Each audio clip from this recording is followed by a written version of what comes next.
Really first. Yeah. Also, Yeah. lighting. I don't have the best lighting here in my dining room. No, no problem with the lighting. The lighting is okay. We are live right now.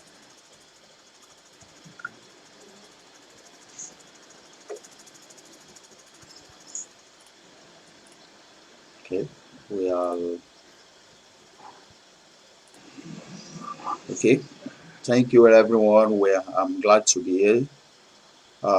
We are very sorry for the delay. We had issue with the network, and we have been battling with that. So we have ambassador in our midst, and we are about to start the class. So thank you, everyone. So right now, let's go on board. Good evening, Madam MacDella Cooper. Good evening. Yeah, in fact, yeah, thank you for the patience and for enduring. Because tonight is somehow we had issue with network, and sometimes it's like that. We are third world country, so sometimes like we have to accept it like that. And because of COVID too, that is another issue we have been battling with over the last few weeks. And most of this live streaming and other platform too are also having an issue. So thank you so much for joining us tonight. And I've shared your profile in the group already, and they already have it. And the purpose of this class is that we want to know the future of Africa concerning what is going on, the plague. And I know you are one of the prolific women in Africa that moving on how we can get Africa in order and how we can even get our economy working properly and build our own Africa. So thank you for the movement. Thank you for your efforts in Africa. Thank you so much. I believe you can hear me. Can you I hear can me? hear you. I may have to get my headset, but I can hear you so far. Okay, okay. So I just said thank you for the movement so far for the Africa or how the good work that you have been doing. So I don't know where I want to welcome. I want to greet you with the latest greeting we have in Lagos. I don't know whether you have that over in Morovia. And that is happy lockdown. Do you have that over Yeah, there? I'm always in Lagos, so I feel like I'm part of Lagos culture. Okay, so over here in Lagos, we greet ourselves happy lockdown. So I'm just greeting you for that. I'm greeting you that. So concerning the topic, what is the future of Africa all about, Ma? I might have to beg your indulgence. I may have to get my headset so I can hear every word you're asking. Okay. I don't want to miss a word. So do you mind just giving me a quick second just to grab my headset? Okay, no problem. Okay, you can do that, Ma. Yes, just a quick second. Okay, thank you. It's right here. Okay, thank you. So please, Patricia, she will join us. Let her get her earpiece. So if you are online, please drop your comments so that we will know you are joining us if you are online. If you are online, please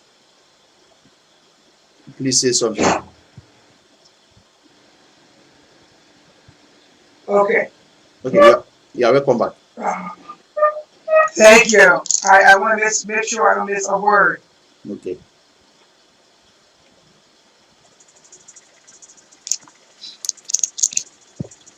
So, okay, I believe you can hear me. I can hear you very well. Okay. So we are good to go then. Okay, if you may ask, yes, if you may ask that question again, so now I can hear you much better. Okay. Well, what I asked earlier was that what is the future of Africa all about? The future of Africa, what does it hold? What does it entail? And how can we achieve it? Well, it's Africa. It's our home. It's such a beautiful continent Okay. with a million point three, almost a million point four, a billion point four people. And I think that makes us one of the largest, most densely populated continents. Okay. Of course, you have China, which is a country that's neck to neck with us in terms of population. But what does that mean? That means in the next next few years, let's say by 2030, 2050, Africa is projected to have 2.5 billion people. And so that means we'll be one of the most populated continent. Okay. And it gives us a lot of opportunities. It gives us a lot of leverage in terms of the continent being a very young continent. You will have all these young people. Half the continent is actually young people. Sometimes we say a little bit more than that. 55 to 60% are young people living below the age of 35. Okay. We're gonna have um, we're gonna have a very vibrant continent in terms of economic power Okay. to have that buying power, I would say. And so it's going to be a lot for a lot of um, organizations or businesses out there trying to look for people to sell to, Okay. right? But what does that huge amount of people living on a continent mean? We have to be ready for a future ahead of us that's going to be, we're going to have a continent that's about 2.5 billion people. Okay. We're going to have countries with economy that's ready to support 2.5 billion people. We're going to have to put leadership in place Okay. that will support that many people, that many young people who will be ready for the job market, that many young people who will be looking for higher education, not just graduate school, what do you call it, college Okay. education. We're going to need enough resources to make sure we have these highways that connect our nations so that even with the new trade, inter-Africa trade, we want to make sure we can support all of the things that's coming our way to give us a Okay. bright future. Because I foresee a great future ahead for Africa. I think when I travel across the continent, I meet so many incredibly charged young people, whether it's women, it's young men. They're ready to take on the challenges that's ahead of us. But Okay. what I see is also, like I said previously, we're going to have leadership in place that will provide those basic necessities that we need to accommodate these young people that will be on our continent. Um, we will need education support. We will need a strong economy across our nations. We will need law enforcement. Okay. So we have to now start putting things in place and demanding from our leadership that the great future that lies ahead for Africa, we will need, governments, we need governments across the board to work with civil society so that we can all make this great future happen. Because when we're not ready, we're going to miss it. We're going to miss the boat. So Okay. I see a great future ahead for Africa, but I think it will take um, us putting our right foot forward, our best foot forward, I should say. Okay. Okay. Okay. Thank you so much. Thank you so much. But my first question that I want to ask you is that what are the steps or procedure that we can take? Now we have mentioned that we have to get our leaders to work, but I don't think it's only our leader that needs to work. Almost all of us, Hmm. we have to get our hands on decks and do what we can do to make sure that we Hmm. build the continent that we want. So if you are be saying too much, is there a procedure or step that every one of us can take to achieve this? Well, I think, like I said, when I travel across the continent, I meet a lot of vibrant young people who are ready. Maybe at times they're seeking better opportunities, Hmm. whether it's in business, entrepreneurs are looking for more capital. Young people are trying to seek education. It's young girls want to be involved in every aspect of development, or women want to be involved in every aspect of development. So there's so many different aspects. We have a continent that's just, especially when I speak about the continent, I speak about sub-Saharan Africa. I know there is a above the Sahara or the Sahara and above, but I speak particularly about sub-Saharan Africa. Okay. Um, there's some things that we have to do, and you rightfully said it's not only leadership, but I think leadership plays a major role. Yeah. Because when a child is in a home and that home is not prepared, there's no plan, no matter what that child does, it will be hard for that child to accomplish much in terms of the stage of life they're in. So our young people, our young children, I want to see more of our young children in schools. not necessarily young girls being left out of the education equation. Um, Excuse me. I think I'm trying to get rid of something here, and Okay. I think I may have knocked some of the weed back.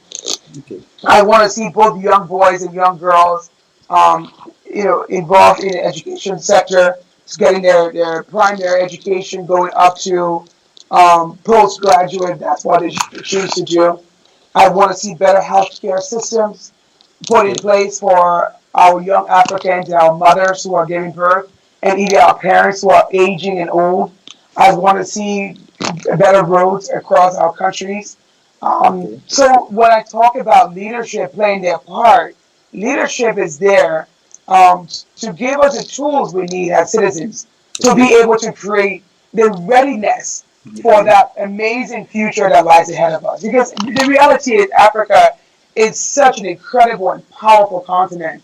But if we do not have these basic low hanging fruits, Okay. sort of line up for our um, upcoming leaders, our young people, our citizens, we will shortchange them from having that readiness to take over our job markets, to take over our industries, to get involved in our medical industries, and so for me, it's a chicken and egg scenario. If Okay. our government don't do their part, we will be shortchanging our young people who are coming up to take over the mantle of authority to move our continent forward. So I think we all collectively have a role to play. Okay. But I want, as a politician, as a humanitarian, I think it starts with the parents, the one who were here before, the Okay. leadership that we put in place. Okay. It's not just the young people coming to play their role. Once we give them the tools that they need, but not Okay. just young men. I want to see both young men and and young women, both in our education sectors, Okay. forging forward together, so that they do become equally participant in this whole movement towards a better Africa. Okay. Okay. Okay. Okay. Thank you so much. Okay. Okay. You said when you travel around the continent, you met some people who are African that are ready to come back home and do their part concerning the movement of developed Africa. But most of these people that you met, what are those things they complain about? And Mm. what are those things they complain about? Well, there are two individuals that I meet. Okay. Those who are already here on the continent, Okay. and they don't care. We're all in this mindset that this is Africa. This is where we met it, and Okay. before we leave, we want to see it. There are few things that we need to fine tune, and so we don't care whether we have all of the amenities that we maybe once had in the Western world. Okay. For me, I don't really care, but I'm here to make a sacrifice because there's no nation that will develop if we don't make our level of sacrifice. Okay. So the complaining about things that we don't have, I think I like to cut myself out of that group. Okay. I'm used to being back home. I know my culture is different. I know Africa is a different continent. So if we don't have all of the amenities of the Western world, I'm okay with it. Okay. It's not about the amenities. It's about us creating a better arrangement for the vast majority of Africans. So Okay. there are some things that we can't do without. There are some things that we must incorporate. Okay. Meaning, I've lived in New York. I've traveled consistently to Paris. I've lived in Milan. I've gone to London and many other cities across the world. So I would never compare those cities That's to all right. my own city, Monrovia. Okay. But there are some things that I just deem necessary, like healthcare, like education, transportation, making sure we have road safety, making sure we have some level of rule of law that is enforced so Okay. that we are protected. All of us, whether you're returning to the continent or you're living on the continent, we all need to have our lives and our property protected. So Okay. those basic things are things that just universally we all need. Um, so when I meet people across the continent, I know right away how to categorize them. Like for me, I lived in New York for several years. I lived in Monrovia, Liberia. I love Liberia. I love Africa. I'm not going to complain that I don't have a McDonald's on the street. I'm not Okay. going to complain that my local coffee shop doesn't look like the one in New York. That's two different worlds. Yeah. And so, but what I do care about, I do want a good healthcare system. I do want my children in school. I do want every African child in school. So there's some things that you understand what I mean. Yeah, I do. That we just cannot um, we just cannot ignore. And so when I meet people coming back from the diaspora, for example, and they say, "Oh, this the water doesn't always run well, or the lights are always out." Well, this is Africa. Sorry, this is not the Western world. So I know right away, but those are things that people primarily complain about, just systematic things Okay. that's above those low hanging fruits. And then I think it's just a bunch of um, unrealistic demands. And so I know those individuals are not here in the trenches in the struggle for a better Africa. I think they're looking for a better life, which is good. We all should seek a better life. Okay. But at the same time, we should understand that our continent has been, set back for so many years. Our best were taken out through slavery. Our resources has been poorly managed or extracted from us. So there's so many things that hinders Africa from being like Great Britain or the United States. Of course, those are countries and we're talking about a continent, but the colonialism hurt us a lot. Colonialism really took a lot out of us. Yeah. Colonialism destroyed our fabric, and now we, the new generation, we're trying to rebuild that fabric, Yeah. and it's not an easy task. So when I see someone coming from the colonial world coming Okay. to Africa and complaining about why Africa is not like the colonial world, I diffuse that conversation right away. Okay. Okay. I can see the passion that you have. I can sense the zeal that you have for the Africa. Okay, let me ask you this. Have you ever done a project that you move African leaders to engage in some of these things you are talking about before? Well, I wouldn't say we have I haven't really engaged a lot of the leaders in terms of when you say leadership, you mean on high levels like presidents or heads of nations. Is that what you're referring to, or I can you're just talking say, about leadership? okay. Let me start with our leaders in Africa in political office that control the affair of our continent. Well, my biggest joy today is pushing the idea for women participation. Okay. I've done since I've spent most of my adult life trying to fight to support women and children and the youth. Okay. Those are projects my foundation have supported, Okay. getting women the resources they need to take care of themselves, especially those single moms. Okay. Getting young people in schools, paying a ton of scholarships from primary to university level. Okay. I've put so many children in school, even at college level, high school level, primary level. I Okay. even went as far as building an academy for young people. Okay. We've done several youth projects across the continent. Today, I'm one of those speakers in demand. So I go around motivating women and the youth to get more actively involved in the development of Africa. Now, Okay. today, I've continued that and I've taken that on the political space, on the political landscape, where I'm advocating, on a higher level for women participation, Okay. especially after running for office in 2017, Okay. where I was the only woman running amongst 19 men in a Wow. presidential election. Wow. Wow. Wow. 19 men.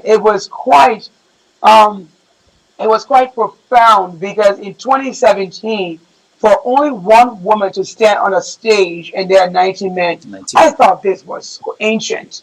I thought this was so passe, and we need to do better. And so, in terms of getting leadership to get involved, I think today every leader I meet across Africa, I challenge them to, whether they're my brothers, listen, I need you to get more women involved in your leadership. We Okay. need that 30% quota for women participation. Okay. And when we do say women, it's not just women, meaning females. Normally, most countries across the continent have categorized that 30% quota. When they say women, we include young people, young men, Okay. young women, Okay. people living with disability and Okay. different orientation. So when we say women, they categorize all of us in one group, one Okay. bracket. Okay. So it's not just women we are fighting for. We're fighting for the rights to participate for young men, Okay. young women, Okay. people living with disability, as well as orientation. So yes, we're talking to world leaders. I mean, to Africa leaders, Okay. to get them to understand that there's a strong need to get young people, to get women, and people living with disability involved in leadership, Okay. whether on the appointed level or elected levels. Okay. Okay. Okay. We have seen some of them in elected level before in Nigeria, somewhere in northern part of the country where we have one of them being elected as House of Representative member in Nigeria. So Yes. now let's talk about the conflict COVID-19 now, the plague. Yes. You know, we after the plague we are going to get back together. Where some of our people that have missed or lost their colleague or relative or family, they are still going to be better. But things are not going to be normal. Even though it's going to be Yeah. normal, it's going to take time. We have some of our counterpart countries who are really facing a lot at the moment, like one of them is Italy. We have America, and Hmm. the impact of America and Africa is not something that we can just commonize or just look down on. So Yeah. what do you want to suggest now as African that we should do at this junction now of COVID? Well, this is a very good question you're asking, because I think for a very long time I had a strong feeling that Africans had to be ready for what was coming ahead. Okay, And now that we're here facing this coronavirus disease 2019, okay, which is called COVID-19 for short, it's by no surprise to me. I knew something was always coming, and we had to be ready. I thought it was just the just coming in of more of these aggressive sort of investment opportunities coming to Africa. And so I was always preaching the need for Africans to be ready to negotiate okay, our resources better so we don't shortchange ourselves. But now that this pandemic has happened, yeah, and we see all these top countries that were, we like to call it the superpower. G20s, the global 20s of the world, Okay, or global fives, and it goes on and on and on. And the three, it really it's showing us a lot. It's showing us a lot that overnight, we always said this in politics. In politics, we say during campaign, it's just 24 hours, everything can flip. yeah, The coin can flip. yeah, But as we've seen in a very short time, yeah, globally, there has been a shift. yeah, And Africans in Africa must be ready, because if these countries are having such huge, huge loss, mhm, where it's shifting, so the global universe is shifting. And if that shift happens, where we are now the continent that the world is going to be running to for an answer, we need to have answers. mhm, We need to be ready. We have to have our best put forward, so that we are not regressing and going back and not being able to play the part. Because when we have our leadership in place, when we have a aggressive, young, and vibrant, 55 to 60% ready for the job market, when we have to take over the industrialization of the world, when we are the ones with the last resources, we got to be ready from every angle. This is why someone like me, who is an advocate or okay, an activist, I preach, let's put all of our best forward. Let's not leave the women out. Let's not leave the young people out. Let's put all of our best foot forward, so okay, that if the global universe has a shift, we can all be ready. Um, and so if you see countries like Italy, yeah, Italy is best known for the country, has been a country with the best designs in terms of architect yeah, and art and all these things, and cuisine. Italy today has lost about 12,000 people in yeah. less than 2 months. 12,000 people have lost their That is lives that in is the huge. pandemic. You have the United States. I just heard a report that 500 people in New York alone yesterday. It That, is crazy. It's crazy. It's unheard of. So I think to Africa, I would say, Africa, wake up and be ready. hmm, The call to action is happening. We want to put I'm in politics, so it's hard to speak without saying leadership. It's very difficult. So I want to say our leaders should be ready, because now we the world is in a problem, and we have no big brother or big sister nation to run to. Yeah. Every man stands on his own. Yeah. Yeah. Every man must carry his own weight at this moment. Yeah. You can't wait for donors' funds to save your people's lives anymore. So what's our plan? What's our plan? We must have a plan for our nations, apart from what donor countries or donor nations can do for us. This is time that Africans find an African solution. This is time that African leaders, lead their people without the dependency on foreign aids and donor funds. Yeah. Because today, everyone in the Western world feel like the world's coming to an end. They're not interested in giving to Africa. And God works in such mysterious ways. When Donald Trump became president, he said, "Forget Africa. We're not gonna focus on giving to Africa." And he blurred out a name starting with an S-ish, and the rest of it. And so that was the first premise that gave us an insight into what the world was telling us. Get ready, stand on your own, have an African solution for your African problem, because there'll be a day when even the United Nations cannot save you. So have a problem. Have a solution to your problems. And so here today, the day has come, and we don't know how long this is going to last. Yeah. We have maybe 2 or 3 or 4 Africans who have died from this virus. So that means we stand a better chance of survival in this pandemic than any other nation in the world that we once depended on. So today now, our leaders must stand stronger and taller and firmer and create solutions to our African problems. So Africa said, let's get ready. Africa, so let's get ready. We have to get ready. In fact, we have to start doing something now, not just to prepare, we have to get involved. So the one I want to add before we close tonight is, what sector should we focus on now that we can see as a remedy to, or is as salvage to get out of this issue that we are talking about? If you want to recommend it, the unique thing about our continent. Oh, sorry. Go ahead. Let me let you finish. Let's assume you want to recommend some sector that we should focus on as Africa to get out of the plague, or to bounce back from the plague. Which one will you recommend for us? Well, I think we need to look in this quiet time. We need to take a wider look at who we are as a people, what we have to offer to the world, and how we can best, trade across the world. The beautiful thing about the continent is we can do the Western thing, the modern thing, but we still have a tremendous amount of tradition that works for us as a people. So we have modern medicine, which you do laboratory testing, all these things. Of course, it's all great and grand, but we also have traditional medication that can heal us, and basic remedies, African remedies that maybe the Western world would then say is not FDA approved. Okay. In this case, what is working for us? We need to get our medical industry, our best in the industry, to start looking deeply into how can we find our own scientists, how can we have our own, what is equivalent to the FDA, to approve our own drugs that we have. We can't always wait for westernization or Western approval on everything we do as a continent.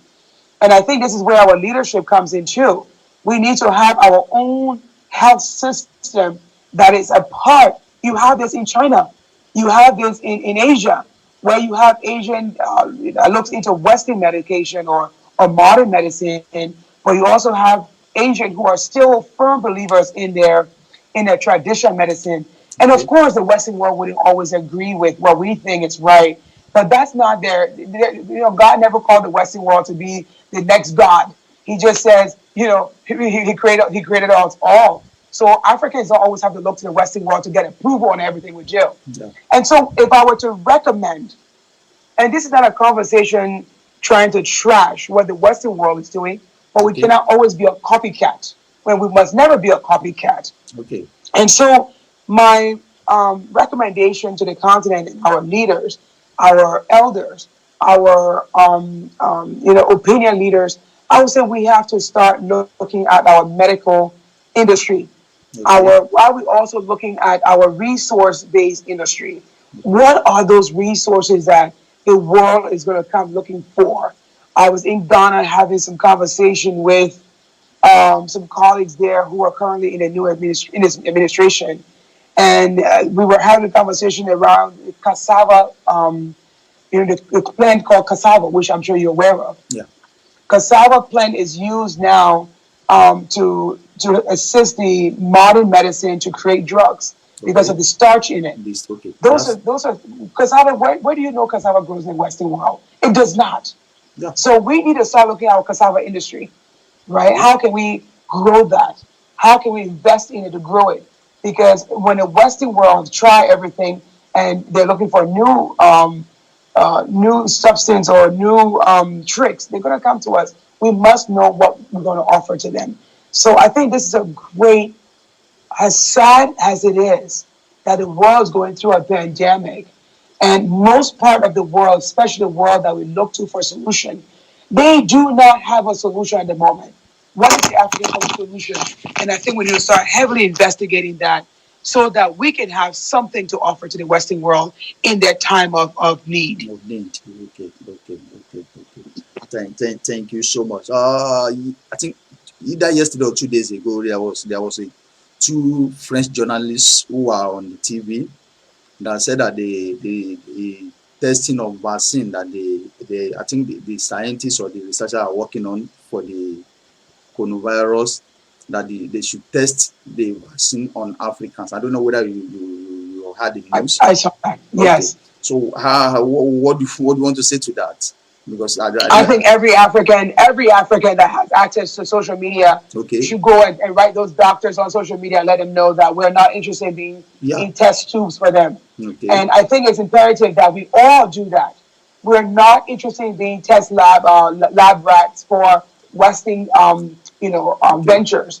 We're not going to accept it. We're not going to allow people to accept such a thing. Okay. They should try it on their own people, not our people. No, not our. It, Okay. it's rude and it's very insensitive for them to suggest that they should be tested on Africans. Yeah. I think those days are over because I think Africans are much smarter. Of course. So we're not going to accept such recommendations anymore from these individuals who think we're a smaller god to them. Mm-hmm. We're not smaller gods to anyone. Yeah. Yeah. Thank you so much. So we are about to round off now. So what is your next project now, man? My next project. Yeah. Well, I've just started a political party. Okay. I'm now the political leader for a new political party that was started in my country. Okay. And it's the first political party that was started by a woman. Okay. This project has done. It has given women who are interested in running for offices a platform. Okay. Politics has always been a boys' club. When a woman enters the club, she's not necessarily she's not welcome.